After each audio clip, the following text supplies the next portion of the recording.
بسم الله الرحمن الرحيم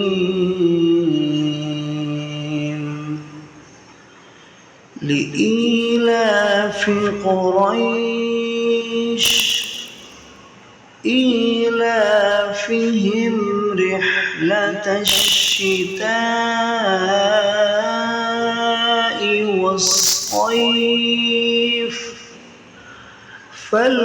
فليعبدوا